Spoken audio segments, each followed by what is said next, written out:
a participação no lead, tudo que o lead representa, é que a gente tem acesso a muita coisa que sozinho a gente não teria. Então, acho que o Delton é um cara que prega isso e faz isso muito bem. Eu aprendo muito com ele nesse sentido. Com certeza. E isso está ajudando bastante, não só a mim, mas as pessoas que estão envolvidas ali no ecossistema do Lead. Hoje nós estamos tendo o prazer de receber aqui na sala Lead, onde estamos gravando, o presidente do Lead Futuro Santa Catarina e também CEO da JB3 Investimentos, aí com mais de 12 anos de mercado, Jorge Barbato Neto. Seja bem-vindo. Boa tarde, Jimmy. Boa tarde, Ferrari. Agradeço muito aí a oportunidade, o convite. Espero poder contribuir aí, agregar, a gente bater um papo bacana. Espero que fique bacana aí para todo mundo. Show de bola. Muito massa, Jorge. A gente está muito contente, né, de se aproximar do movimento do Lead, né? Conversamos com o Delton aqui no episódio recentemente, agora estamos conversando contigo, mas na essência do Jogando pra Plateia, a gente gosta de conhecer a história dos nossos convidados. Pois é, a gente pergunta com a maternidade. Exatamente, nasceu em Floripa, Floripa, Manezinho Raiz. Manezinho Raiz. E como é que foi a tua trajetória, assim, desde novo, hoje tu atua no mercado de investimentos, né? Isso. Mas foi algo que tu teve como norte ou isso aconteceu na tua vida depois?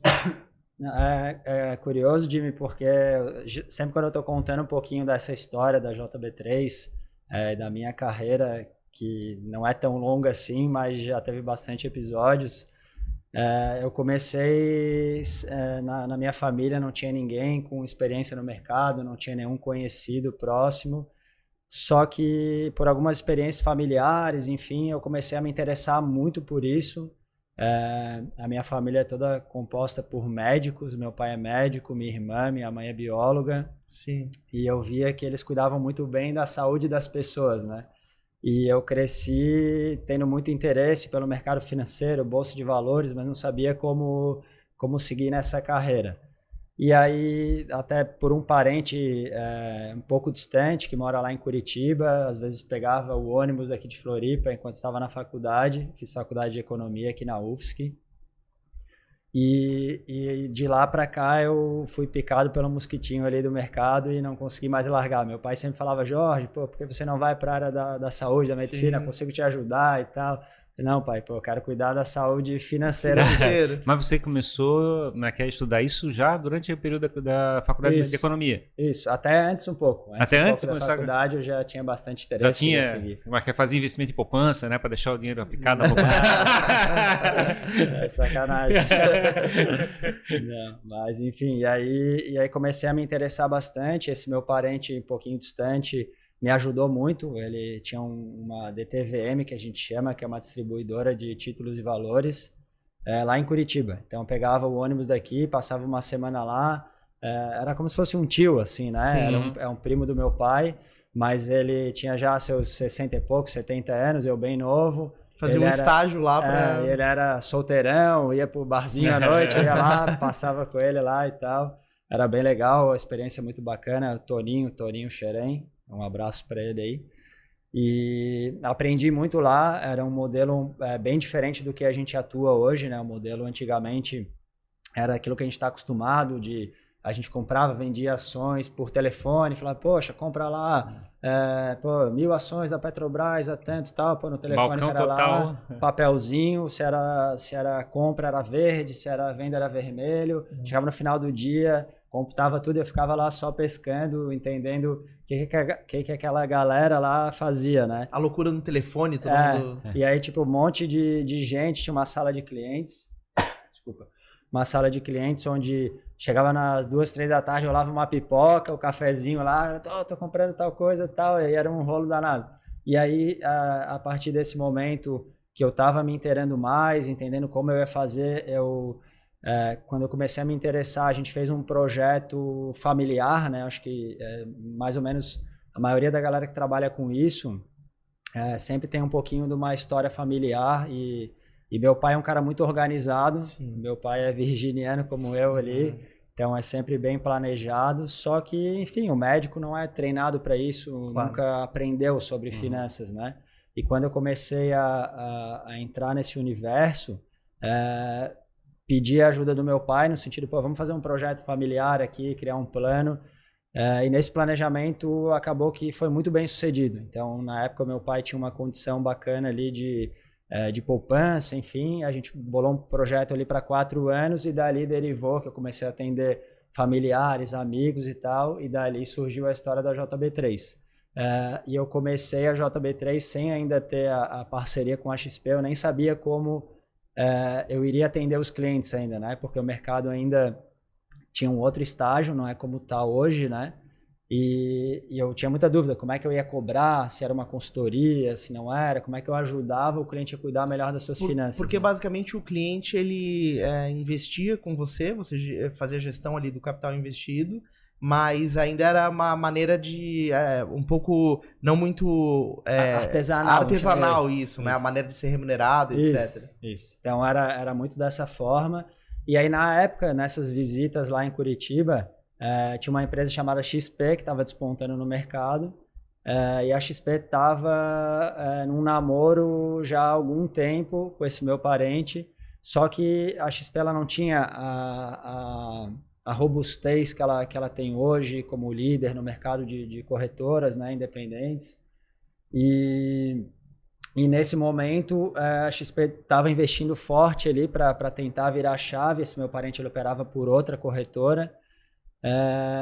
E na época o Toninho falou, não, eu não tenho interesse em seguir, mas eu tenho um parente aqui que mora lá em Floripa, eu tenho certeza de fazer um trabalho legal, já atende alguns clientes, que eu acho que ele faz todo sentido para vocês. Daí na época ele me ajudou muito, fez essa ponte com a XP, e foi assim que a gente começou, que a JB3 fez esse elo com a XP, e dali, enfim, também nunca é fácil, né? Claro. Então assim, pensando para trás, o que eu fiz lá, tipo, dificilmente hoje nessa idade e tal daria para repetir toda a trajetória, mas enfim, eu me orgulho bastante porque tive muita ajuda da família, todos pegaram junto comigo, próprios amigos, né? Tinha o próprio Tremel, que é sócio hoje da JB3, o Dani, que é amigão meu, que até hoje participa de tudo com a gente, o próprio Pinotti também, que é meu sócio hoje na JB3.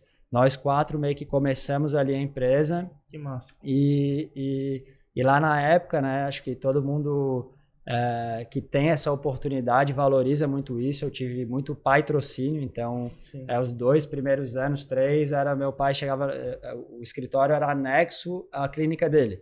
Então tinha a clínica no primeiro andar e eu peguei uma parte da clínica, fiz uma portinha lá e o escritório ficava nesse pedacinho da clínica. Como é que foi a experiência, por exemplo, porque na verdade uma coisa é cuidar do seu próprio dinheiro. Então você tem lá o teu perfil de risco, você gosta de um tipo de investimento, aceita perder, bota na bolsa um pouco mais arriscado. Sim. Só que quando trabalha com terceiros, você tem que chegar e medir como é que o cliente cuida disso, né?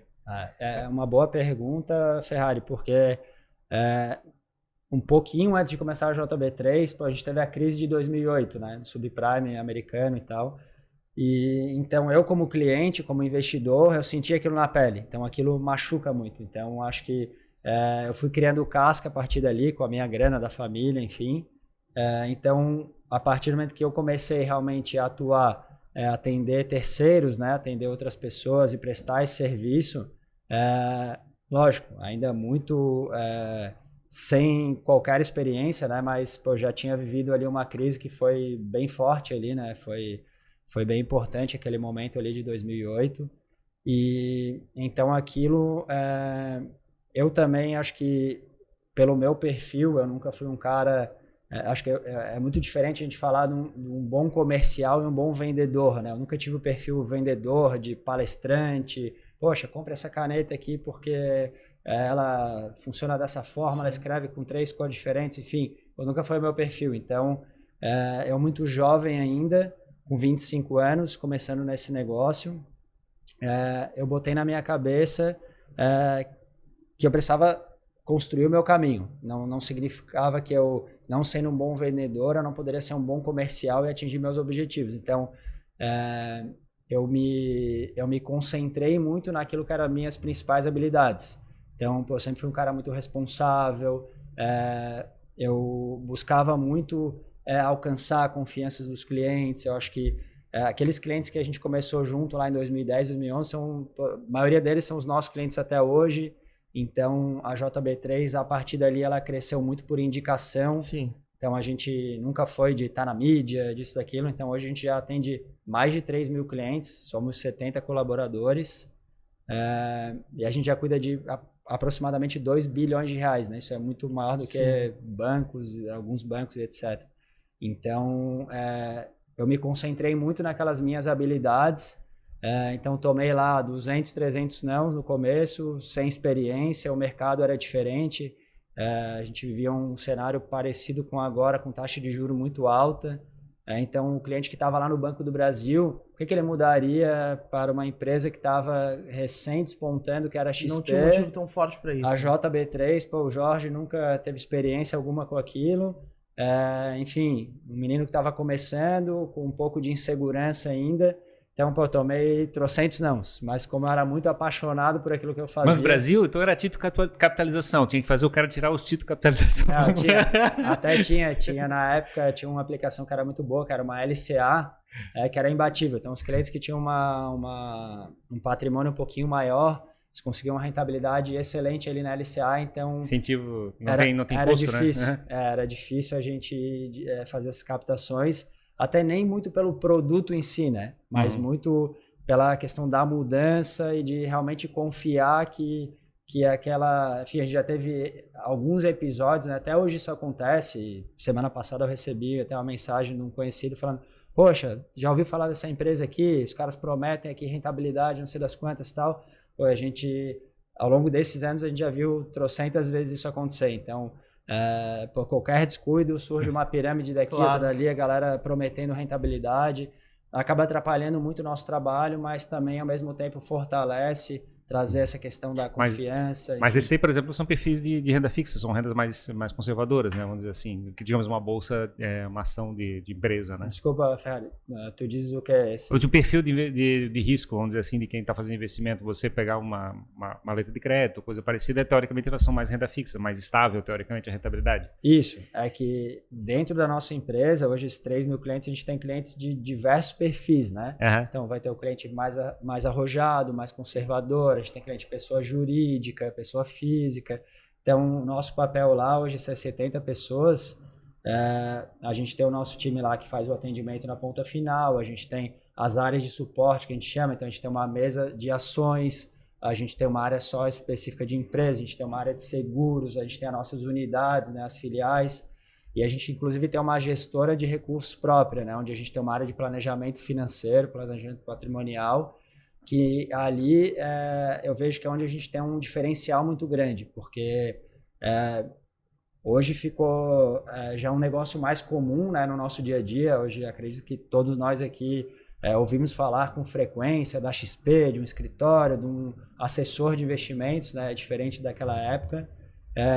Mas o produto, eu digo que ele virou muito commodity, ou seja, ele é praticamente igual, seja na XP ou num grande banco. O banco se aproximou muito daquela vantagem competitiva da XP.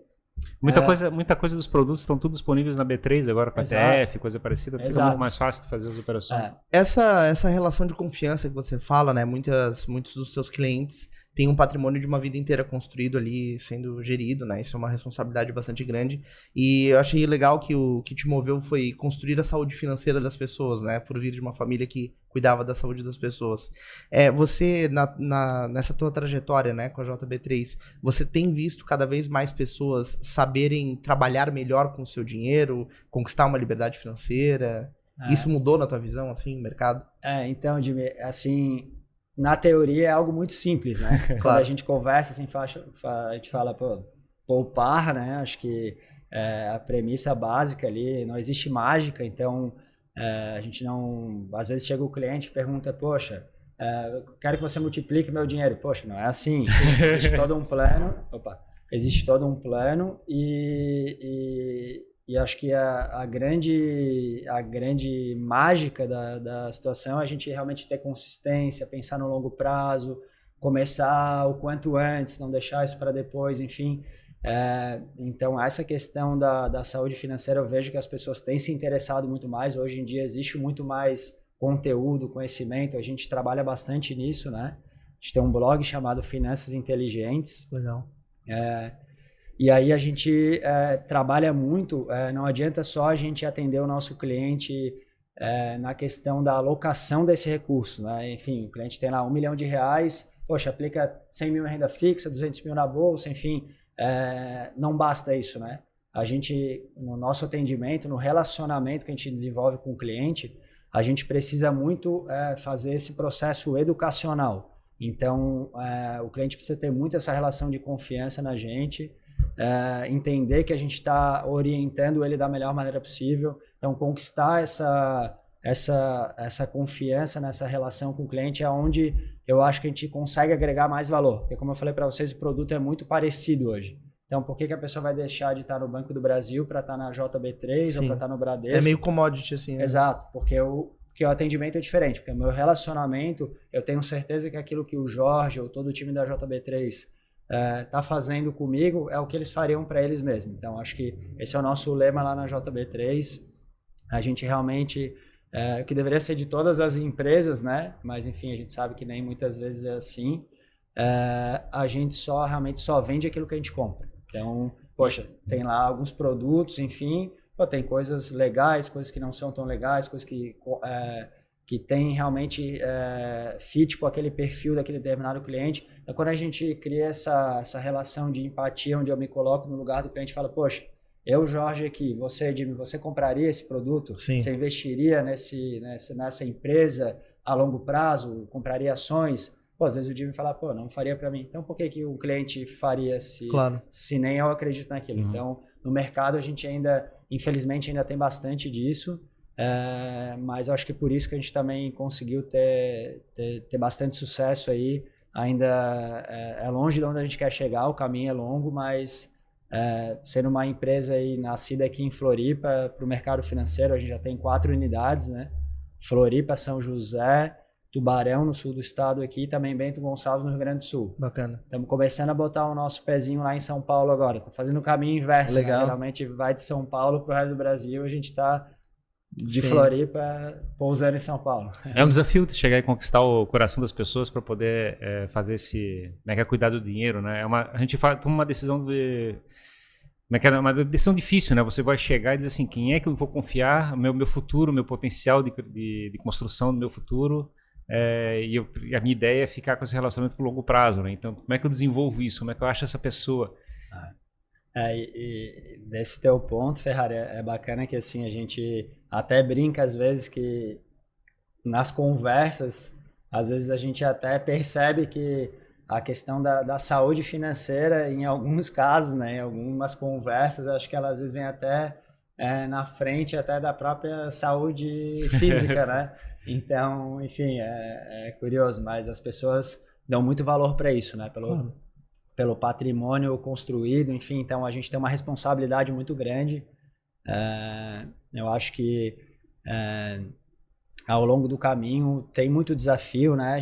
A economia ela vive de ciclos, então no meio desse caminho sempre vai ter uma crise ou um cenário desafiador que a gente precisa atravessar, mas enfim, se o cliente entender essa relação, que a gente está ali cuidando do que é dele, que ele conquistou com tanto suor ali, eu tenho certeza que essa relação ela é perene e de muita reciprocidade. Né? A gente está vivendo um momento, né, principalmente essa história de impacto digital, né, e etc., de uma sensação de imediatismo, né, a gente consegue tudo na hora que a gente quer, né, através de aplicativo, etc. Mas os investimentos, eles têm uma visão de longo prazo, né, então a pessoa vai fazer ali um investimento, ela... em sua maioria, ela vai planejar, vai fazer um investimento por, como você falou, um projeto de 4 anos, né? Como é conseguir construir essa cultura na cabeça do cliente, assim, de explicar que o tempo tem que jogar a teu favor, né? Boa, perfeito. Tua leitura tá excelente. Talvez é uma das principais armadilhas, né? Essa do curto prazo, de a gente querer dar a grande tacada, né? E isso a gente vê que, estatisticamente ali, enfim, aparecem vários estudos, aquele sujeito que fala, poxa, tô ganhando X mil reais por dia aqui, operando na bolsa, fazendo day trade e tal. E tem a cripto também, né? Que o pessoal também, tá pulando em cima, né? Doge tudo mundo, né? Pois é. Também. Mas vai nessa mesma linha, né? De a gente estar ali operando, tentando buscar um resultado imediato, independente do mercado que a gente estiver atuando, bolsa, cripto, etc. Essa mágica realmente do imediatismo ali, ela não existe, né? Então, às vezes frustra um pouquinho, a gente ter que falar isso claramente e ser tão categórico nisso, né? Mas realmente o sucesso da nossa vida financeira, do nosso plano financeiro, ele logicamente ele tá atrelado, muito atrelado ao nosso plano de longo prazo, né? Então, de nada adianta, quantas vezes a gente já viu situações, isso aparece com frequência, né? Alguns documentários, a pessoa que ganhou na loteria, não teve preparação para aquilo, não soube lidar com aquela situação e anos depois aquela pessoa já não tem mais aquele patrimônio conquistado, claro. Enfim, então essa conquista e saber trabalhar a questão do longo prazo, saber como cuidar, por isso eu acho que está tão valorizado hoje o trabalho do assessor, né? O assessor é um parceiro Sim. do investidor para tomar as melhores decisões, aquilo que vai levar ele a alcançar os objetivos, ao plano dele de aposentadoria, enfim.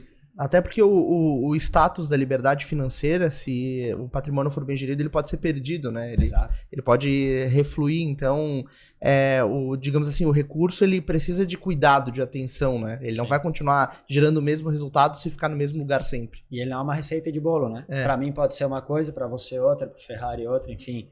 Então, a importância de entender as individualidades também, né? As especificidades ali, então...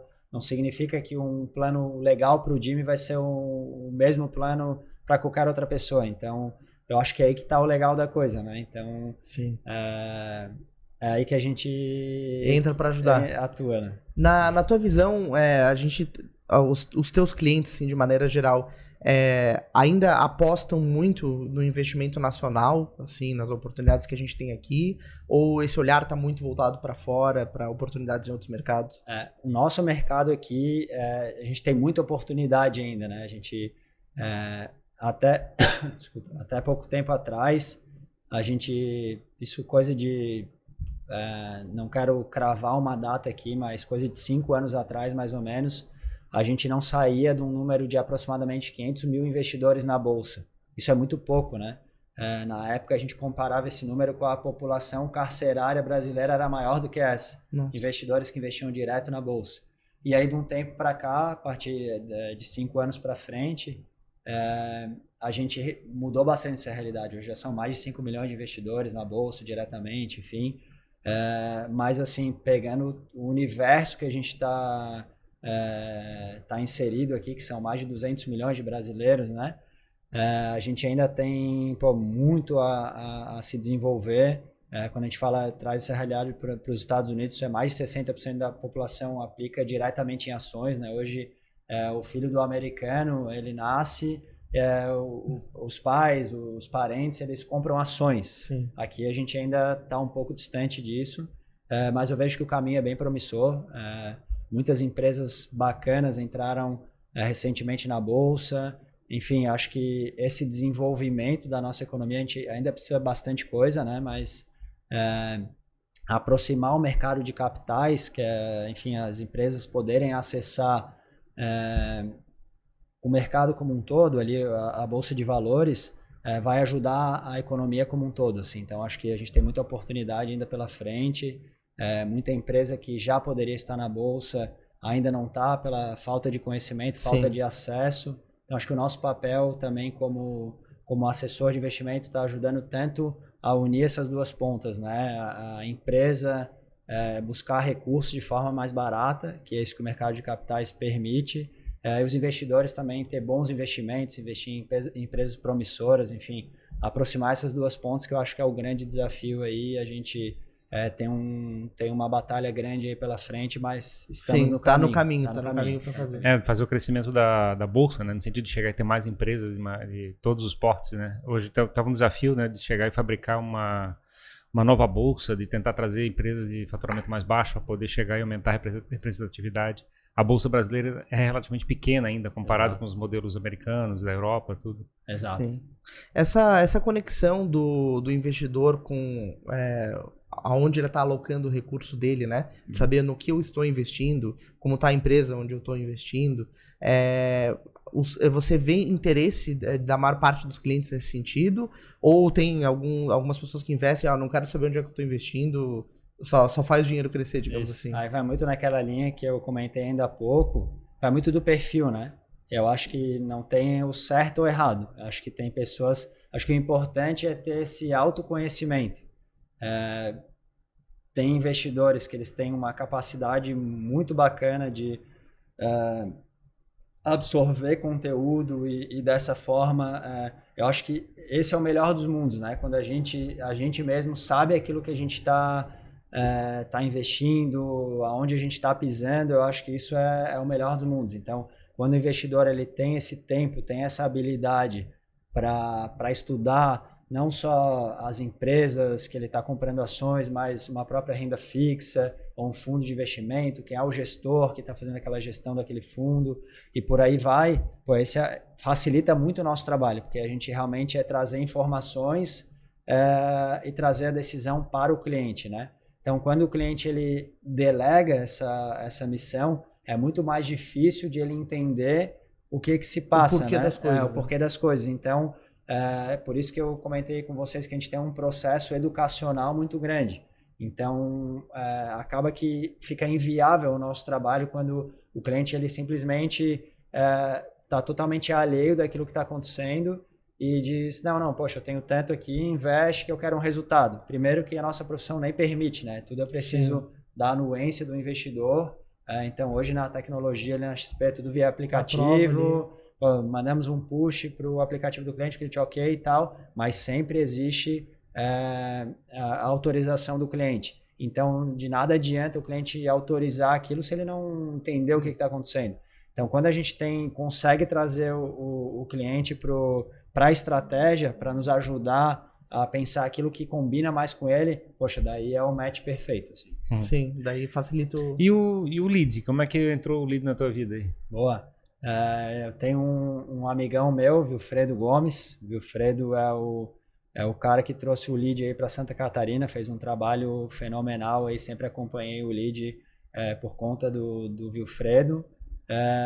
E numa transição onde o Vilfredo convidou o Delton, nosso presidente atual do lead Santa Catarina, para assumir essa cadeira, ele tinha um desafio grande aí de montar essa equipe de gestão, né? E o lead, não só o presidente do lead, o Delton, mas tem algumas figuras importantes, que é a questão do lead mulher, o lead solidariedade, que é o Eduardo Satamini, presidente da Engie, a Carol no lead mulher, Carol Linhares, e ele fez o convite para mim, o Delton, por indicação do Vilfredo, e enfim, me chamou para esse desafio. Eu nunca participei muito de alguma entidade associativista, enfim, sempre tive um pouco até de receio, não tinha, por conta da empresa também, claro, de não conseguir dar atenção suficiente. Eu acho que a gente participar de alguma entidade, realmente a gente precisa deixar um pouco da gente ali, botar energia no negócio, senão não faz sentido para ninguém. Então eu tinha bastante esse medo quando o Delton me convidou, mas enfim, acho que pela equipe também, a figura da Pri, a Pri é fera demais, ajuda a gente bastante ali no dia a dia. O próprio Delton sempre me deu muita abertura, muita liberdade para a gente trocar, pensar em eventos juntos. Eu confesso, até falei para vocês um pouquinho antes, gostaria de me dedicar um pouquinho mais, mas sempre quando é possível, a gente consegue fazer coisas muito bacanas. Recentemente a gente fez um evento com o pessoal aqui de Floripa, que é o pessoal que teve um case muito bacana de sucesso, que era a empresa chamada Decora, foi vendida aí para Creative Drive, que é uma empresa americana. E hoje esse pessoal, que é o Gustavo Tremer, meu primo, o Paulo Orione, o Daniel Smolenaros, enfim, e outros sócios deles, a gente montou um evento muito bacana pro Lead Futuro. O Gustavo me ajudou, foi super parceiro, falando sobre essa nova tecnologia de Web 3.0, né, que a gente fala. E o evento foi um sucesso, deu uma repercussão danada, era para 20 pessoas, foram 40 pessoas ali no escritório da Decora, né, que não é mais Decora, enfim. Enfim, então a gente consegue ajudar bastante aí um pouquinho pelas conexões que a gente tem, claro, através da JB3, mas confesso que eu gostaria de ajudar um pouquinho mais, mas acaba que às vezes eu não consigo me dedicar tanto. Mas enfim, acho que o que eu tenho para contribuir um pouquinho com relação ao lead futuro, e não só o lead futuro, o lead como um todo, né? Acho que até muito do que o lead busca, esse networking que a gente busca quando a gente tá vinculado a alguma associação. Acho que o lead faz isso muito bem. Né? Na figura do Delton, o Delton é um cara... conecta muitas pontas. Tem muita habilidade nesse networking. Sim. Então, quando a gente tem empresas ou busca ter contatos, ter novas conexões, eu acho que estares numa associação que te permite isso, que fomenta isso, a gente tem um ganho muito grande, né? E eu vejo que na minha participação do lead, tudo que eu consegui conquistar de networking e o que eu vejo as pessoas na nossa volta hoje usufruindo disso, na filosofia do lead, isso é algo super natural, não é algo que alguém está, enfim, invadindo o espaço de alguém, enfim, é realmente... a proposta é essa. A proposta de gerar networking. E já fiz negócios dentro do lead, aproximei parceiros, consegui fazer conexões entre os próprios membros ali do lead futuro com o lead maior, que a gente chama, né? E eu acho que as pessoas que tiverem essa consciência, a gente que é jovem, né? Às vezes, como é que a gente vai chegar num presidente, num CEO, num conselho de uma empresa super representativa? Se a gente for fazer um cold call, dificilmente a gente vai, ser atendido. Exato. Ou enfim... Precisa de uma abordagem mais próxima, né? Será que a internet fabricou uma ilusão de que a gente não precisa falar com as pessoas, que a gente pode chegar e ficar vendendo, fazendo inside sales, fazendo inbound marketing, e aí não precisa fazer contato com as pessoas? Então, eu acho que esse é um ponto bem interessante, Ferrari, mas depende do tipo de negócio. Claro. Né? Quando a gente está buscando escala, volume, etc., acho que e também, às vezes, o empreendedor está mergulhado, né, na operação dele ali, né, fazendo o dia a dia acontecer, e muitas vezes ele acaba deixando de lado as oportunidades de se conectar, e essas conexões podem facilitar e acelerar o crescimento do negócio dele, né? É isso aí. Então, nesse ponto específico, quando a gente trabalha, que é o nosso caso, né, com venda complexa, que a gente diz que a gente presta um serviço, a gente busca um nicho específico, né, um público-alvo bem direcionado. A internet pode ajudar muito, ela é um canal muito importante que a gente não pode de forma alguma abrir mão e estar fora disso, mas para a gente acaba que no dia a dia as indicações, as conexões, elas acabam dando muito resultado. Então, acho que a conclusão que eu tenho com relação à participação no lead, tudo que o lead representa, é que a gente tem acesso a muita coisa que sozinho a gente não teria. Então, acho que o Delton é um cara que prega isso e faz isso muito bem. Eu aprendo muito com ele nesse sentido. Com certeza. E isso está ajudando bastante, não só a mim, mas as pessoas que estão envolvidas ali no ecossistema do lead. Isso eu acho que é bem tem um lado de associar, né, de se aproximar com as pessoas, que tem uma sensação que parece que tu vai ser aproveitado, as pessoas vão se aproveitar de você, né? Eu acho que é um receio que a gente tem quando vai fazer contato com as pessoas. E acho que é um desafio, né, de você chegar e... Como é que você chega e entra num ambiente onde todo mundo vai ter mais pelo fato de estar junto e não simplesmente um sugando do outro. Boa. Mas eu acho que daí vai muito da liderança também, né? Então, por isso que eu até comentei bastante o nome do Delton, porque acho que o Delton sabe conduzir isso da maneira certa.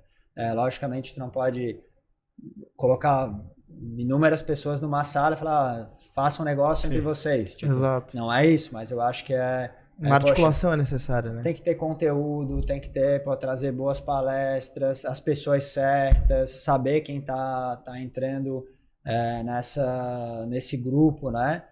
Ter uma seleção realmente que as pessoas consigam se ajudar. E acho que o Delton nisso, ele é um cara muito ligeiro, muito ágil em fazer essas conexões. E ter um mindset também, né? Todo mundo que participa do movimento sabe que tem que gerar valor para o próprio movimento, né? Então você tá aqui dentro para entregar valor, para através disso se conectar com as pessoas, né? Perfeito. E não o contrário. E aí quando você deixa o melhor de si, você também leva o melhor das outras pessoas. E aí a coisa vira um processo virtuoso, né? Perfeito. Então acho que é bacana nesse sentido. Soma positiva, né? Esse é o elemento. Exatamente. Muito legal, Jorge. Muito bom conversar contigo, cara, conhecer um pouquinho da tua trajetória, da tua jornada. A gente tá muito contente, né, do Jogando pra Plateia se aproximar do Lead e tá mais próximo do Delton, de você agora também. Afinal, eles são parceiros nossos agora, né? Exatamente, estão na telinha, a gente tá aqui gravando na sala Lead. Tenho certeza que a gente ainda vai fazer muitas outras conversas em conjunto aí com grandes líderes, né, grandes empreendedores, e isso tá muito alinhado com o propósito do Jogando pra Plateia, que é realmente contar as histórias como você contou a sua hoje, né? Tenho certeza que quem assistir vai se inspirar, vai entender que existe um tempo para as coisas acontecerem, uma jornada para ser traçada, né? Boa, eu agradeço bastante, enfim, me coloco super à disposição para ajudar também a gente fazer novas conexões, trazer pessoas da nossa rede de contatos também para a gente bater um papo. Como você mesmo falou, agora a gente é parceiro através do Lead.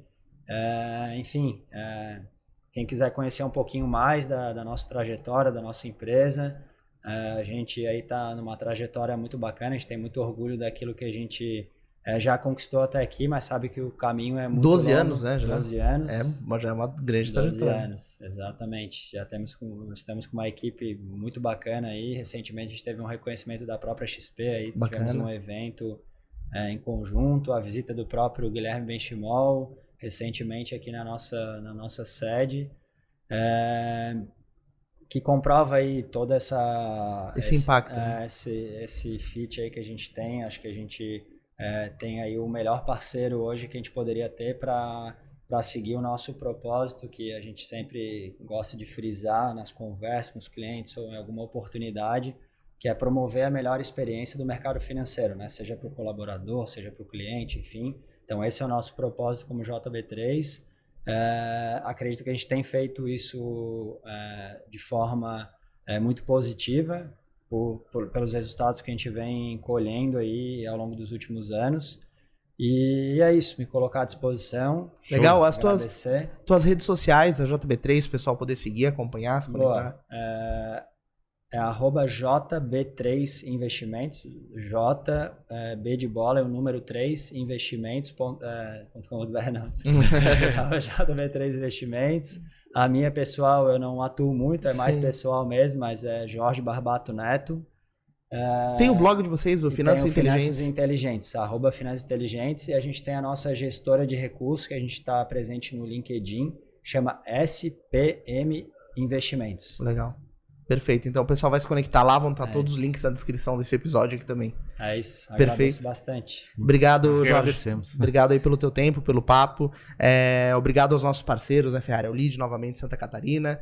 Obrigado ao Davi Paes Lima, da Paes Lima Comunicação, aí, nosso assessor aqui no Jogando pra Plateia Oficial de Imprensa. E obrigado a você que acompanhou mais este episódio, né, Ferrari? Está com um público qualificado, atuante, que comenta. A gente está muito feliz com isso. O pessoal tem que fazer uns comentários a respeito de como é que está a estrutura aqui. A gente fez uma mudança, né? Fez uma mudança drástica de espaço e tudo, mas a gente está torcendo que a percepção seja para melhor, né? Todo mundo tenha percebido a diferença que a gente fez aqui. Exatamente, é isso aí. Então, se você não nos segue, inscreva-se, né? No nosso canal aqui no YouTube. Inscreva-se no nosso canal, na nossa plataforma de áudio, se você está nos escutando em alguma plataforma. E também nos siga lá no Instagram, que tem vários cortes com os melhores trechos dos nossos papos. Comente, compartilhe, dá um feedback pra gente. É isso aí. Muito obrigado então e até o próximo episódio do Jogando pra Plateia. Até mais, gente. Obrigado. Tchau, pessoal. Tchau.